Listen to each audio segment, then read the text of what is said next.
Analisa Falas. Analisa Falas.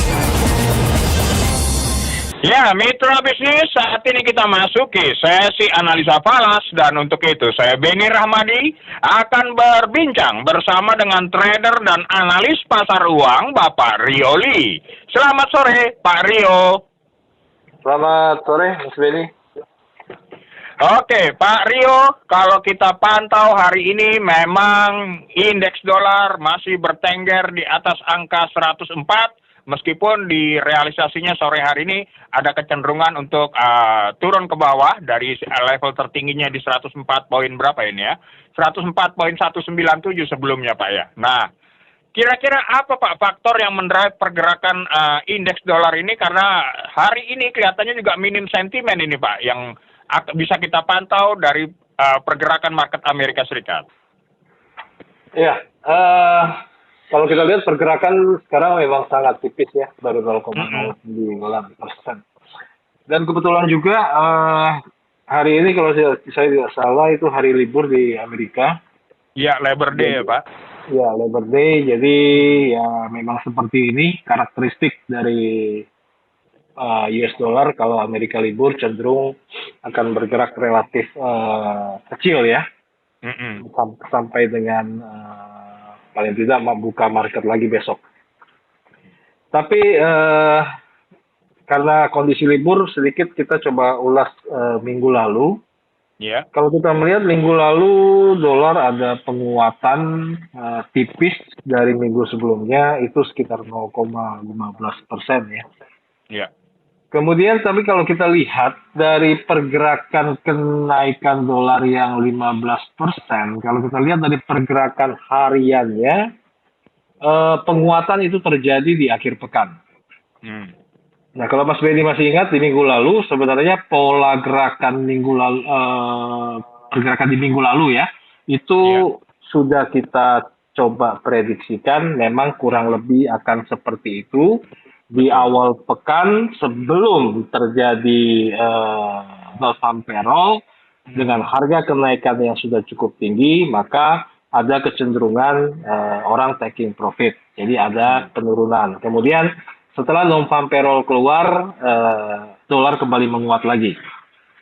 Nah, dikaitkan dengan non-farm payroll minggu lalu itu datanya ada peningkatan yang ya mau dibilang besar ya tidak besar, mau dibilang kecil juga tidak kecil, itu sekitar 30.000 peningkatannya. Ya artinya ada 30.000 peningkatan lapangan kerja baru di Amerika. Nah, kenapa ini menjadi penting kita ulas sedikit? Karena memang kita semua tahu bahwa pasar lapangan kerja di Amerika Serikat ini menjadi satu poin yang menjadi penentu perekonomian AS ya, yang cukup penting. Nah, sehingga peningkatan dari yang bulan sebelumnya 157.000 menjadi 187.000, saya kira ini salah satu faktor yang cenderung menguatkan dolar di akhir pekan. Terus apalagi yang kedua yang saya lihat adalah di minggu lalu juga ada GDP ya, jadi PDB-nya Amerika itu dari bulan sebelumnya 2,0% kemudian naik menjadi 2,1%, walaupun angka ini masih di bawah konsensus 2,5%. Dan satu lagi yaitu data PCE-nya, data inflasinya juga ada sedikit peningkatan ya 0,1% dari 4,1% menjadi 4,2%. Nah, artinya apa? Artinya ada 3 parameter yang mendorong US dollar setelah terjadi pelemahan di awal pekan lalu, kemudian meningkat di akhir pekan ya. Namun kita lihat harusnya hari ini adalah sebuah kelanjutan, ya kelanjutan dari penguatan US dollar. Kalau hanya based on 3 data tadi, tapi pada kesempatan ini saya ingin coba memberikan satu awareness juga bahwa selain non-farm payroll di minggu lalu juga ada data unemployment, yaitu data pengangguran. Dan data pengangguran ini menurut saya cukup besar untuk ukuran Amerika, yaitu ada peningkatan sekitar 0,3%. Ya, dari sebelumnya pengangguran Amerika itu 3,5%, kemudian melonjak menjadi 3,8%. Saya kira ini satu alert juga bagi perekonomian AS ya, untuk sampai dengan saat ini dengan angka seperti karena unemployment rate itu biasanya kalau pelaku pasar atau para rekan-rekan yang ada di market mata uang ini, unemployment rate itu biasanya bergerak tidak banyak, ya, sekitar 0,1%, kadang dia bertahan. Nah, ini cukup besar ya. Nah, apa kaitannya, apa efeknya? Saya kira ini juga bisa mengganggu perekonomian AS yang juga bisa berimbas kepada mata uang itu sendiri. Namun, saya belum bisa memprediksi atau memberikan forecast secara exactly untuk US ya, diakibatkan oleh kondisi libur hari ini dan pergerakan belum kuat. Artinya gini maksud saya. Harusnya hari ini ada sebuah cerminan di pasar bahwa market Amerika lebih atau mata uang Amerika ini lebih kepada mengikuti faktor-faktor yang 3 poin penguatan tadi atau justru terganggu oleh unemployment rate ini, pengangguran ini. Ya, ini yang saya katakan saya belum memiliki satu picture at least sampai dengan mungkin besok, ya karena hari ini pelaku pasar saya yakin adalah cenderung hati-hati. Oke? Nah, jadi itu satu saya tarik kesimpulan bahwa hari ini belum bisa saya mencoba memforecast secara lebih clear akibat dari beberapa faktor tadi yang saya sebutkan. Oke. Tapi paling tidak begini Pak. Pada minggu ini setidaknya ada 2 data penting yang akan diumumkan. Pada hari Rabu ada data ASM, kemudian di hari Kamis ada data jobless claim. Nah, kira-kira seperti apa pengaruhnya bagi pergerakan indeks dolar ini, Pak? Ya, saya pikir tetap itu bisa memberikan pengaruh. Tapi kan biasanya kalau kita mau menganalisis market berdasarkan based on that, ini bicara kepada satu style ya. Satu kebiasaan. Saya lebih suka melihat market itu adalah setelah data keluar. Kalau data masih belum keluar, itu sebenarnya kita seperti orang yang mendebak-debak nanti keluarnya apa nih, walaupun ada forecast, ya. Betul. Nah, ada konsensus. Nah, itu satu. Nah, tapi kalau misalnya ada sebuah curiosity bahwa sebenarnya mau kemana ini, ya kan? Nah.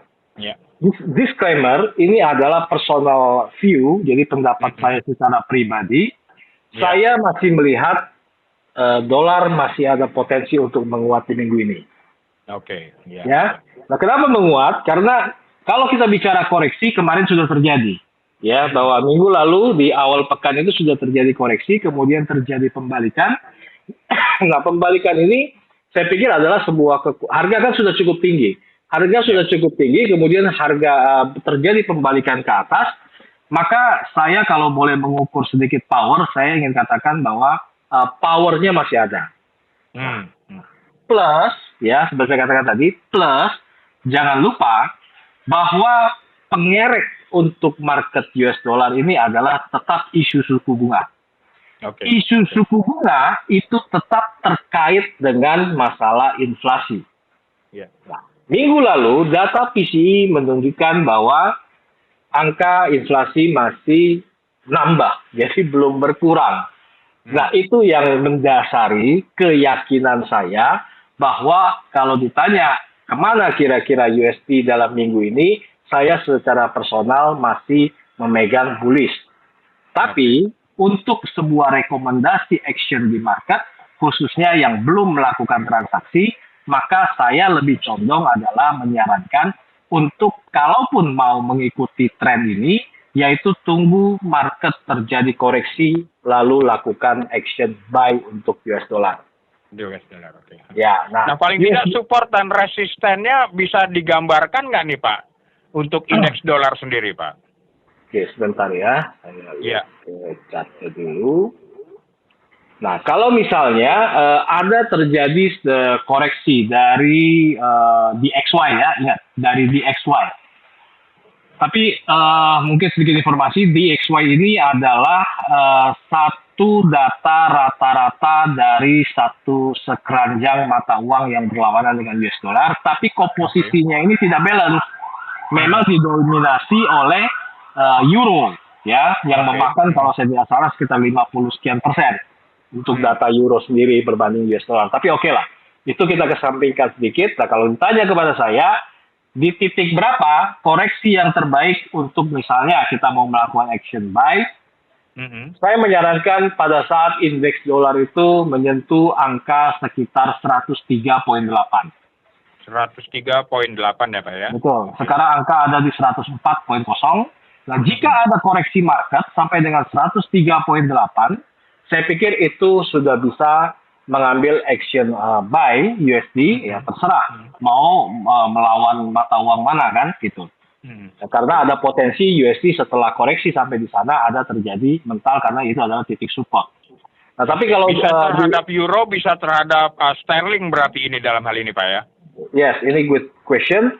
Jadi untuk minggu ini saya lebih condong adalah kalaupun mau action untuk buy USD adalah terhadap euro dan Kanada dolar. Oke. Ya, karena menurut prediksi saya atau analisis saya, dua mata uang itu cenderung melemah, ya, euro dan Kanada dolar. Kanada. Ya. Karena untuk euro sendiri ada beberapa isu terakhir seperti di Italia dan beberapa negara itu terjadi krisis, ya, akibat dari perang Ukraina yang berkepanjangan. Nah, kalau kita mengikuti banyak berita di situ, misalnya di kota Milan sudah ada orang antri sembako dan lain sebagainya. Ini sebuah cerminan bahwa ekonomi Eropa ini tidak begitu baik. Nah, kalau kita mau kaitkan dengan perdagangan mata uang, maka ya itu tadi. Kalau kita meyakini, sekali lagi ya, Mas Benny, ini adalah disclaimer, ini adalah ya pandangan pribadi saya. Jadi US dollar itu buy, euro itu sell, kemudian dolar Kanada itu sell. Saya kira itu. Oke. Untuk gold sendiri gimana Pak? Kalau menurut visi Bapak? Ya, kalau untuk gold, ya seperti kemarin sebenarnya udah kita bahas ya.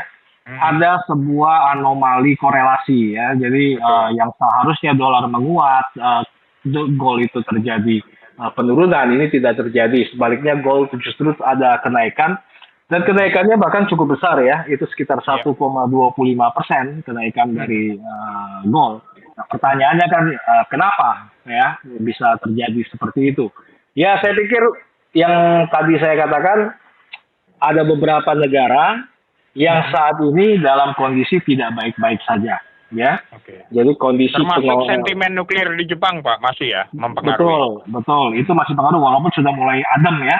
Nah, tapi saya melihat kondisi Eropa tadi plus angka pengangguran AS yang meningkat ini juga bisa menjadi trigger untuk gold tetap berada di atas.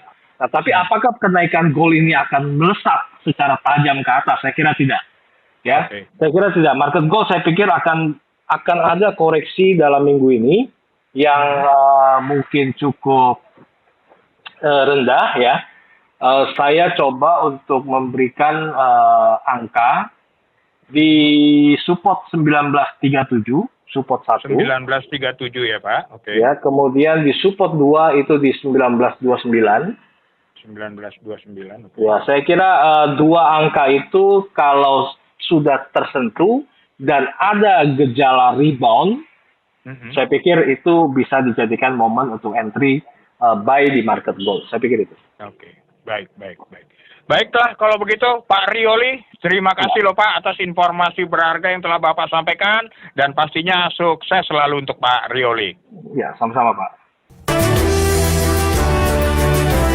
Mitra bisnis, segala bentuk investasi memiliki resiko. Untuk itu mitra bisnis, pahami resikonya sebelum berinvestasi.